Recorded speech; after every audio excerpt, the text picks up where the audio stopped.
Today, I'd like to continue speaking about the life of George Harrison, the famous Beatle guitarist and singer. In terms of his life now transitioning from that early phase of his life to his acceptance, his popularity as a Beatle. The price of fame, of course, you strive as a musician to find fame, and you delight when you get to that point. You say, I've made it, I'm famous. But George was very sensitive to the price of fame. And the price of fame for him was really the loss of private time. And of course, we see this a lot with public figures, how they become successful and very little time for themselves. Whenever they go out, they're crowded, they have a hectic schedule to keep, and it's difficult to find that time where you can kind of be with yourself, be with God, discern your path in life. Difficult to find that time, and that's what George found.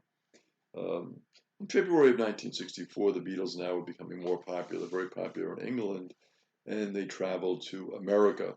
And as popular as they were in England, nothing compared now how popular they're going to become in America. Example is with George celebrating his 21st birthday. George received nearly 1 million birthday cards that arrived at his home. So you can see what's happening. 1 million birthday cards. Um, George met at this point in his life a very important person, Patty Boyd, during the filming of A Hard Day's Night. Patty was a very successful model. They met together in March of 1964, and they established a very close relationship. George was attracted very much to Patty. They were kind of that sense of mutuality, that sense of common interest, ease in communicating. George really fell in love with Patty. But George had to balance now his private life and what was happening to this hectic life as a Beatle. George had an interesting comparison. He said, being a Beatle is like being a monkey in the zoo. You have hotels, cars pick you up, you go to the stage, you then go to recording booths, you're back to the hotel. You come out in public, the public looks at you, you're like that monkey. And what about yourself? What about your own identity, your own private time? Also, another issue in terms of being a Beatle and being so popular was not only this loss of private time, but many times very dangerous situations.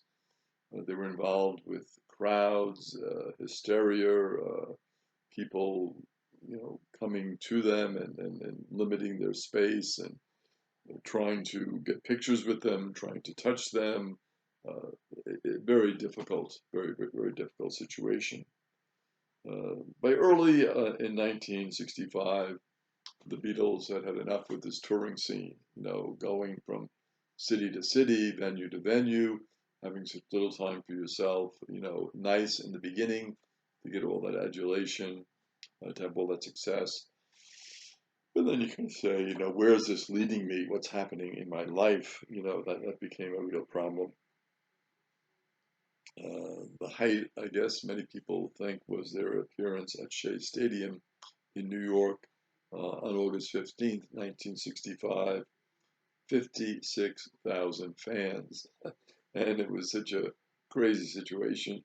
You could hardly, as a performer, really perform in that type of venue, and the sound and the crowd screaming, it was crazy.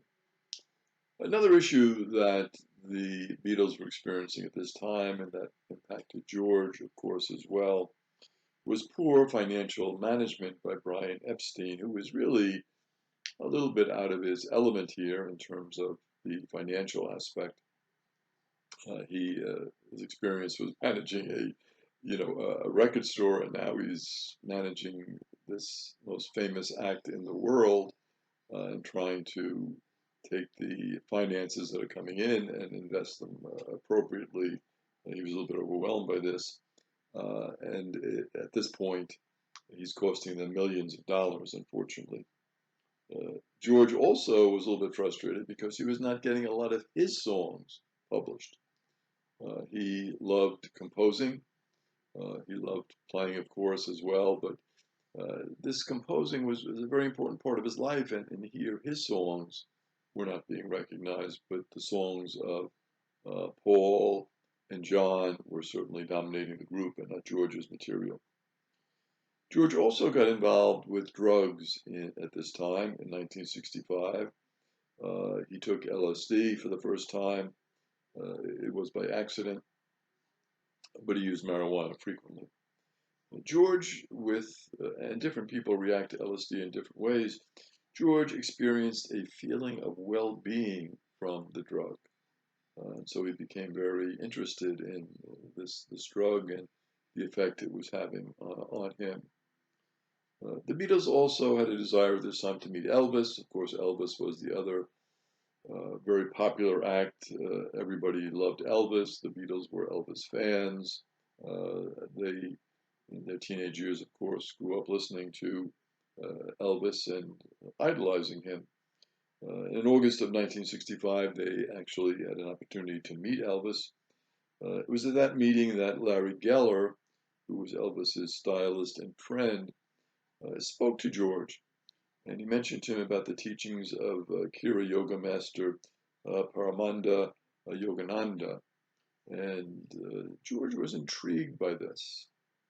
And this now is going to be something, this whole spirituality of India and these yogis and these masters is now going to play an increasing role in his life. And it's interesting how George was first introduced to this through this contact with Elvis. George found a sitar on the set of the Beatles' second film, Help. He was fascinated by it. He purchased one, and the Beatles used that sound for the song Norwegian Wood. A little bit of a different sound that you could create with it, and George very intrigued by this. So he's learning a little bit about the Indian philosophy, the Indian religion, and now the music from India as well. George then started to listen to the music of Ravi Shankar. Shankar played his tunes to lead people into a deeper relationship with God. So Ravi was not just interested in creating music for its own sake. He saw music as an entry into a deeper, more personal, more intimate relationship with God. And we always see this connection, don't we, between music and relationship with God.